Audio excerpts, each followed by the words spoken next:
Welcome to part 3 of my stay in New Orleans. If you haven't seen parts 1 and 2 yet, the playlist link will be in the description and in the pinned comment. I was very tired after exploring the French Quarter the day before, but I got some good rest through the night. The following day, I set out to explore more of the city. But first things first, let's find some good breakfast to fuel up.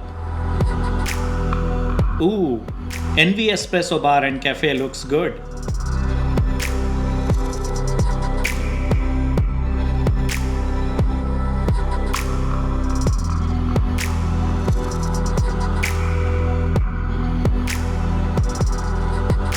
That coffee is spiked. I'm headed to Mardi Gras World today. Let's hop onto the bus again. The bus dropped me off near the convention center, that's stop number 16, and it was a brisk 10-minute walk from there to Mardi Gras World.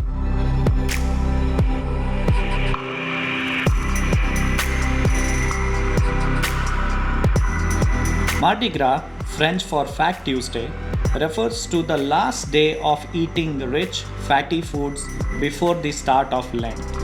Mardi Gras arrived in North America as a French Catholic tradition in the late 17th century. Mardi Gras celebrations in New Orleans go on for about 2 weeks, and a lot of social organizations take part in the carnival parades. These social organizations are called Krewes, Krewes. The tour started out with a presentation about the history of Mardi Gras World. And then we entered the workshop where the floats are made. According to their website, Mardi Gras World is the largest float designing and building facility in the world. More than 80% of the floats that journey down New Orleans streets during the carnival season are designed and built here.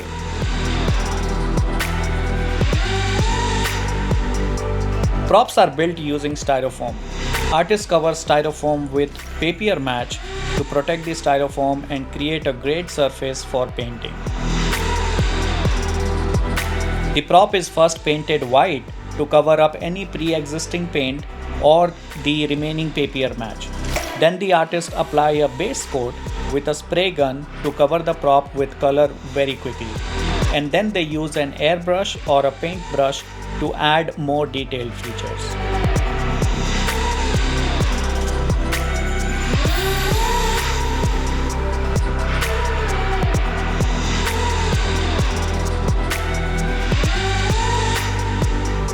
Blaine Kern, who founded Mardi Gras World, was born in the Algiers Point neighborhood of New Orleans.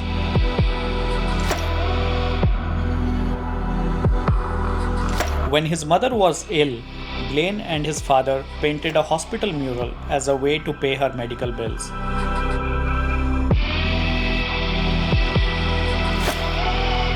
A doctor at the hospital was so impressed that he invited them to build the floats for his Mardi Gras crew.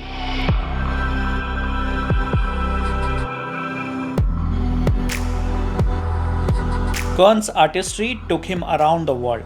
He traveled to Europe to apprentice under the world's leading craftsmen. His business took off and he founded Kern Studios. Mardi Gras World was opened in 1984 to give visitors a peek behind the scenes of float building.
Crew members are assessed fees in order to pay for the parade. Fees can range from thousands of dollars a year per person to as little as $20 a year for smaller clubs. Criteria for crew membership varies similarly, ranging from exclusive organizations largely limited to relatives of previous members to other organizations that are open to anyone who is able to pay the membership fee. Crews with low membership fees may also require members to help build and decorate the parade floats and make their own costumes. Higher priced crews hire professionals to do this work.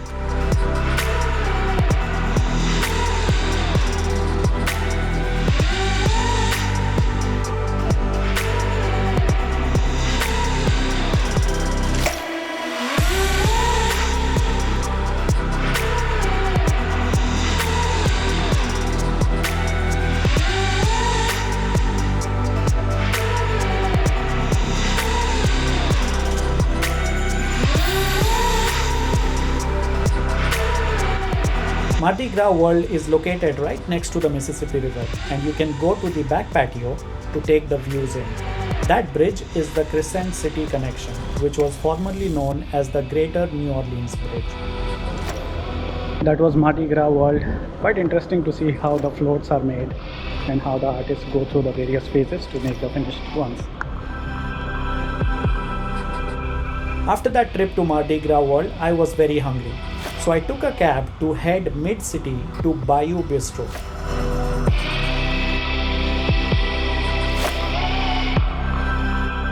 A trip to New Orleans would be incomplete without tasting the traditional Cajun Crawfish Bisque. So that's what I ordered and made myself comfortable to relish the crawfish. Crawfish live in fresh water and they resemble small lobsters. They are also known as crayfish, crawdaddies, crawdads, freshwater lobsters, mud bugs, or yabbies. I had no idea crawfish has so many names. If you haven't tried the crawfish bisque yet, add it to your list. It is so delicious. After that tasty meal, I headed back to the Airbnb to catch some snooze and then came back late at night to check out the party place, which is Bourbon Street.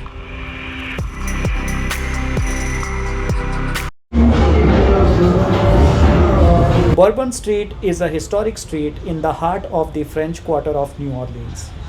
Extending 13 blocks from Canal Street to Esplanade Avenue, Bourbon Street is famous for its bars and strip clubs. New Orleans depends on Bourbon Street as a main tourist attraction.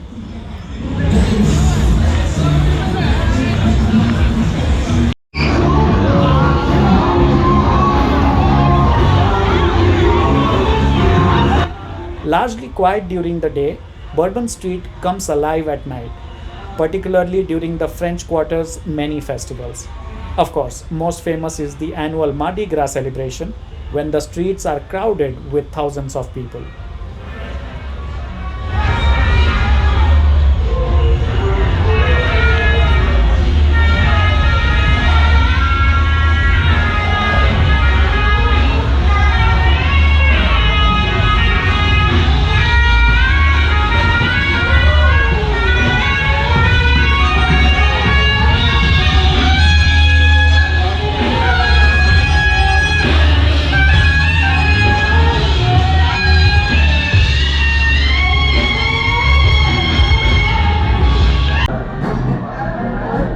Quite late, so a lot of places have their kitchen closed. I found this one place that is serving Cajun food, so I walked in and I'm going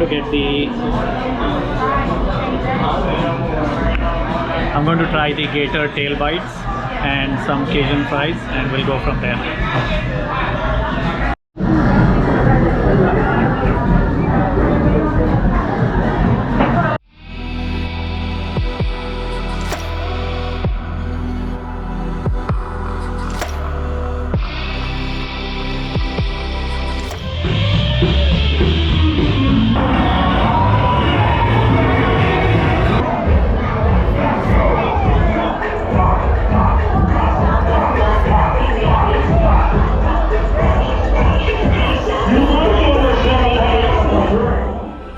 That was my last night in New Orleans. In the next episode, I head north to Illinois.